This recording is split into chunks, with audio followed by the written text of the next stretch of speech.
है बच्चा पार्टी। तो कैसे हैं आप लोग? उम्मीद है एकदम मस्त होंगे। आज हम अपनी समाधान सीरीज में वेक्टर चैप्टर में बात करने वाले हैं परपेंडिकुलर वेक्टर्स की, यानी दो वेक्टर्स क्या हूं परपेंडिकुलर। एक वेक्टर ये है और इसके ऊपर एक वेक्टर ये ऐसे खड़ा हुआ, दिस इज व्हाट परपेंडिकुलर। इसी पर सारी बातें करेंगे। तो भाई साहब बिना देर किए हुए यहां एक सेल्फी ले लीजिए फटाफट। कैसे सेल्फी लेंगे मेरी? ऐसे लेंगे। This is what perpendicular vectors. तो चलिए फोड़ते हैं कैसे करना है। तो उससे पहले समझ लीजिए परपेंडिकुलर वेक्टर होता क्या है, इससे पहले कि मैं आगे बढ़ रहा हूं। ठीक, काम की बात है, बहुत ज्यादा ध्यान से सुनना आपको।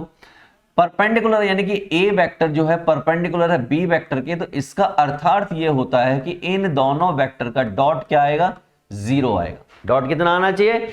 जीरो आना चाहिए। बस कॉन्सेप्ट ये है। कुछ लोग इसको ऐसा भी लिख देंगे a1 b1 a2 b2 और a3 b3 that is also equal to zero, यानी ये जो लिखा है वो यही लिखा हुआ है, फाइनली यही होता है वो।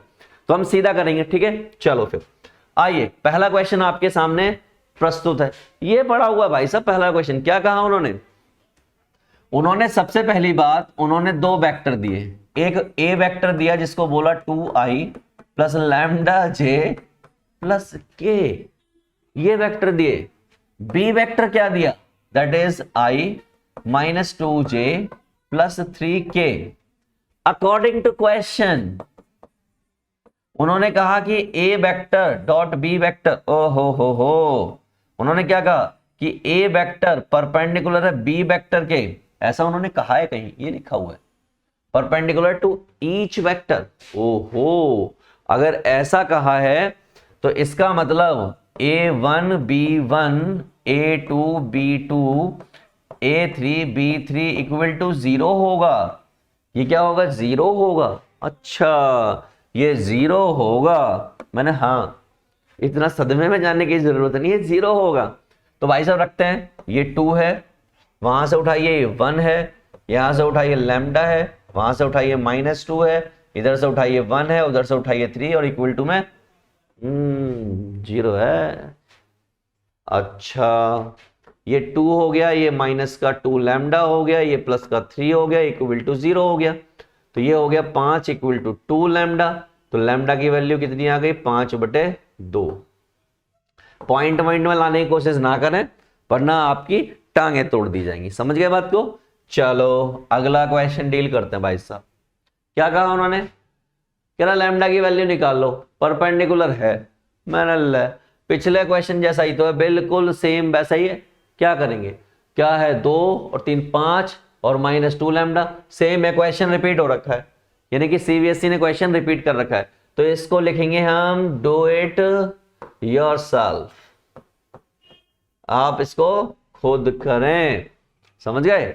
चलो अगला क्वेश्चन देख लेते हैं। यहां पे क्या कहा है भाई साहब? एक वेक्टर ये दे रखा है और एक वेक्टर ये दे रखा है, लैम्डा की वैल्यू निकालनी है और क्वेश्चन बिल्कुल ताबड़तोड़ वाला है। कितनी बार रिपीट हो रखा है? इतनी बार रिपीट हो रखा है। ये इतनी बार देखो, समझो आपको 2013 2011 दिल्ली 2012 कंपार्टमेंट। भाई साहब इसका मतलब समझ गए आप?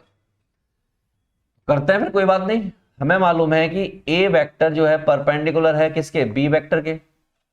देयरफॉर हमें एक बात क्लियर हो गई कि A vector dot B vector क्या होगा? जीरो होगा। ये बात क्लियर है हमें। तो रख देते हैं हम 1 into 2 plus 2 lambda into 1 plus 1 into -3 equal to 0। बोले तो 0। सॉल्व किया 2, ये हो गया 2 लैम्डा, ये हो गया -3 equal to 0। 2 lambda -1 equal to 0, 2 lambda equal to 1 और lambda equal to 1/2। This is your final solution. टक, आसानी से हो रहा है। बस यही होता है और क्या होता है, घबराने की कोई बात होती ही नहीं है। तो भाई साहब आगे हम बात करेंगे नेक्स्ट टॉपिक की, जो कि रहने वाला है एंगल बिटवीन वेक्टर्स। मैं सिखाऊंगा आपको दो तरीके से एंगल निकालते हैं, साइन की फॉर्म में भी निकालते हैं, कॉस की फॉर्म में भी निकालते हैं। लेकिन फिलहाल क्या करो, सारा का सारा जल्दी से रिवाइज मारो और मैं मिलता हूं कुछ ही टाइम में अगले टॉपिक के साथ। That is what angle between two vectors. फिलहाल के लिए ऑल द बेस्ट।